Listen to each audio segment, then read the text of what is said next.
Hi. Remember me? The bisexual YouTuber who's obsessed with bisexual vampires and loves the interview with a vampire and all of Anne Rice's Vampire Chronicles books. Remember that one? Remember the one that took him being sick with COVID as an opportunity to read all of Anne Rice's Vampire Chronicle books? Remember that one? Guess what? He's watching the new Interview with the Vampire TV show because maybe, just maybe, we'll finally get a Vampire Chronicles cinematic universe or an Anne Rice cinematic universe, more like, because I bet they'll do like all the other the other parts of Anne Rice's literary universe. Anyway, if you don't know anything about the Interview with the Vampire, go fucking read books 1 through 4. Do it. They're important and they're great and wonderful. But also, if that's too much, you can just go watch my 4 vlog. Hey, my phone died, so now we're beholden to sitting on the floor while I talk to you. I'm like a few seconds in. So, I like the approach you're taking so far. Interview with a Vampire is this dude named Daniel is quite literally interviewing Louie about him and Lestat's life together when Lestat turns Louie as a vampire, right? And then the other books are like the MCU of shit, and that there's like all these other fucking vampires that like Interview with a Vampire, the movie and the first book are like the tip of the iceberg, right? Daniel's whole thing is he's the interviewer in the first book, but then he published those interviews as a book called The Interview with a Vampire, and it changes all the rest of the vampires' lives. So it's cool because the first book literally exists in the universe. And this series, I'm like 3 seconds in, so this is not a spoiler, starts with Daniel as like an older human being. So I'm wondering if we're to the point before it. I'm wondering if they've made changes to him and Armand's romance.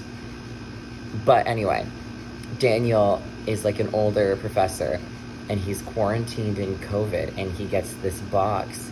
I also think he's like shaking, so I think he's fighting Parkinson's. But he gets this box of tapes and he just put it in, like put one of the tapes in the recording, and it's the interviews with Louie. So I'm wondering if this is like the tapes from that original interview in the 1970s, or if maybe in this universe he didn't publish the book yet, or like what's going on. But I really like that they are starting with Daniel, because I think my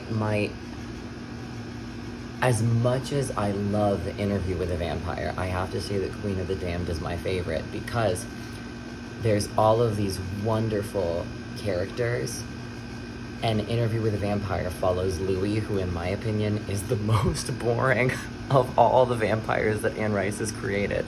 Like by the time you get to the 3rd book, it's like Louie is a vehicle for Anne Rice to create all these cool other characters around him. To be honest, in my humble opinion, Louie is the most boring of all of them. So I'm happy that we're so far focusing through the eyes of Daniel. Okay, so he didn't publish. He interviewed in San Francisco. Daniel did. Interviewed Louie in San Francisco.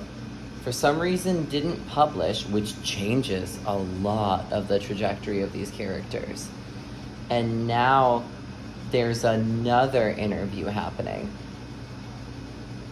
So it kind of feels like they're both making the movie and the books, like doing the story, but also doing sequels at the same time, like doing a sequel. Huh. I have to say, the casting for this is incredible. The actor playing Louie, like, I've heard his voice for 3 seconds and I'm already just like, yeah, This is the one for me. This is it. This is it. This is it. We are now near the kitchen outlet because, again, dead phone. They've very much changed Louie's backstory, and I have to say I like it a lot. Louie's whole, his wife's dead, he wants to be dead, like all that shit is fun and all, right? Of the original. I'm really loving this. I'm loving watching a free black man who is a rich business owner who is also in the sex work industry. But he's just like he has so much more agency so far than Louie does in the book or in the movie, because again, as I said, Louie is really boring in the book and the movie. I don't know. Like, I love the old Louie, but I kind of like this better. The way that they're doing Lestat's, like, just his spell over Louie, his ability to, like, talk to him almost as if they're, like, stopping time. It's so good. Oh my goodness. Also, Lestat just mentioned a song that he composed for a violinist he once knew.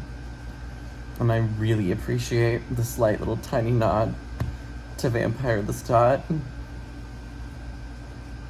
because that book just ruined me.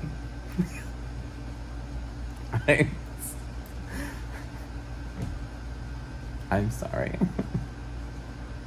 No, I'm not sorry. Fuck it, I'm not sorry. I love this entire fucking world, and I'm enjoying what they're doing with this. I like what they're doing. This scene, they did the turning scene. They did the scene where he turns him.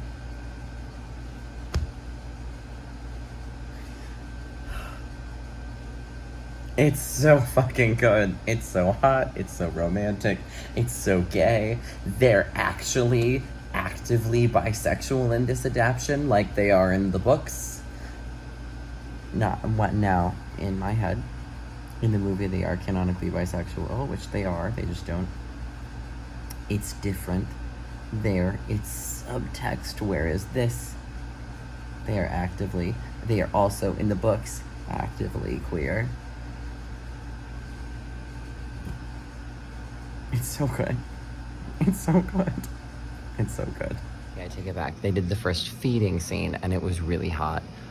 The turning scene was intense. It's interesting. I don't know. I really enjoy the way that they are, like, exploring the implications of making Louie a black man in this, like, time, because it's so good. I love that they're not ignoring it and they're, like, actually exploring it. As someone who's not a person of color and someone who's from a place of privilege viewing it, so, like, call me out in the comments if I am misspeaking, and please do educate me, please. But, like, I'm enjoying it so far. I finished episode 1. Yeah, that was violent as shit. This is not a movie, which, I mean, what about bisexual vampires makes you think, oh, I'm gonna bring my kids? But, like, it's not something to watch, for sure, with children. I'm loving this so far. I love the narrative style. I love the production. I love the changes they've made so far. I love the changes they've made. And I'm also really enjoying that they are overtly bisexual and overtly attracted to each other. Although Louie has used the word homosexual, but they are both attracted to women too. So I don't know. It's not subtext. It's actually happening like it is in the books. I'm so excited. There's a very beautiful moon out tonight, so I'm going to go to bed now, but that was episode 1.